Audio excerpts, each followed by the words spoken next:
आपके ACCA का जो सेशन है वो बहुत ज़्यादा पास आ चुका है एंड आई होप वो सारे स्टूडेंट जो स्किल लेवल का एग्जाम दे रहे हैं आपकी तैयारी बहुत अच्छी चल रही है।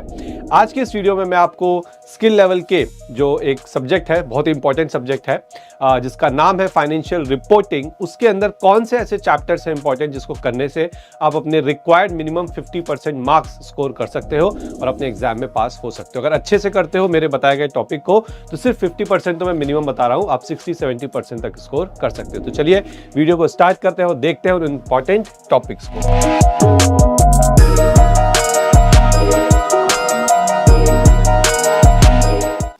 तो इसके अंदर सबसे पहले अगर मैं बात करूं जो कि हर स्टूडेंट को करना है वो है आपका टेंजिबल एसेट। टेंजिबल एसेट ना इसके अंदर ठीक है, आपका एक इंपेयरमेंट ऑफ एसेट्स का भी टॉपिक है, वो भी आपको कवर करना है। तो पूरा का पूरा टेंजिबल एसेट, चाहे वो टेंजिबल हो, ओके यस, इंटेंजिबल एसेट भी इसके अंदर कवर करूंगा, इंपेयरमेंट भी करूंगा। ये बहुत बहुत ज्यादा इंपॉर्टेंट चैप्टर है। क्यों?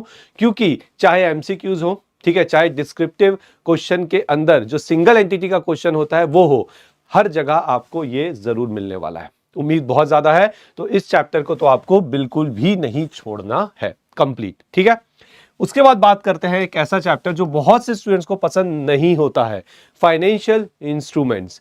नाउ फाइनेंशियल इंस्ट्रूमेंट देखो, अगर आपके पास टाइम है, जो कि मेरे हिसाब से तो अभी है, जरूर इस चैप्टर को करो। अगर इसके कॉन्सेप्ट्स नहीं क्लियर है तो कॉन्सेप्ट्स को क्लियर करो। ये चैप्टर बहुत ज्यादा इंपॉर्टेंट है, ये एग्जाम में आता है, 100% आता है। अगर आपको ये चैप्टर अच्छे समझ में आ जाता है तो आप बहुत अच्छा स्कोर भी कर सकते हो।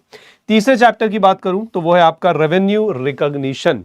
सो रेवेन्यू रिकॉग्निशन, अच्छा मैंने यहाँ पे स्टैंडर्ड्स के नाम नहीं लिखे हैं, मैंने सिर्फ चैप्टर्स के ही नाम आपके लिए लिखे हैं ताकि आप आराम से रिलेट कर सको, क्योंकि बहुत से स्टूडेंट अभी ऐसे हैं जो कि स्टैंडर्ड के नाम से उसे नहीं पहचान पाते हैं।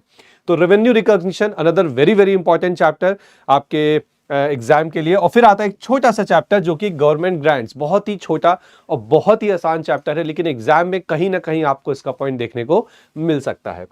उसके बाद अगर मैं बात करूं पांचवें चैप्टर की, पांचवा, छठा और सातवां, ये तो आप ये सोच लो कुछ भी हो जाए, ठीक है, ये तीन चैप्टर्स तो आपको करने ही करने हैं अगर आप अच्छा स्कोर करना चाहते हो। मैं यहाँ पे सिर्फ पास होने की बात नहीं कर रहा हूं, मैं बात कर रहा हूं एक अच्छा स्कोर करने की आपके F7 के पेपर में। तो ये जो तीन चैप्टर है वो है आपका इंटरप्रिटेशन ऑफ फाइनेंशियल स्टेटमेंट, जिसको हम रेशियो एनालिसिस के नाम से भी जानते हैं, ओके। उसके बाद आपका सिंगल एंटिटी के जो फाइनेंशियल स्टेटमेंट्स बनाने होते हैं, उसके बाद कंसोलिडेशन। तो ये तीन तो आप जरूर करेंगे, बहुत अच्छे से करेंगे। और इसके जो क्वेश्चंस की प्रैक्टिस है ACCA का जो प्रैक्टिस प्लेटफॉर्म है उस पे जाके करेंगे, चाहे एक्सेल शीट पे कर लीजिए, चाहे आप ब्लैंक फाइल पे कर लीजिए, लेकिन प्रैक्टिस वहीं होगी, ठीक है। अगर आपने इनको ऊपर से देखा तो नंबर भी ऊपर ऊपर से आएंगे। तो इसकी जो प्रैक्टिस की रिक्वायरमेंट है वो बहुत ज्यादा है, ओके। तो अगर आप अच्छा स्कोर करना चाहते हैं तो टाइम निकालिए, दिन में 2 से 3 घंटे, और इन चैप्टर्स को जरूर प्रैक्टिस करिएगा। आगे मेरी बात समझ में?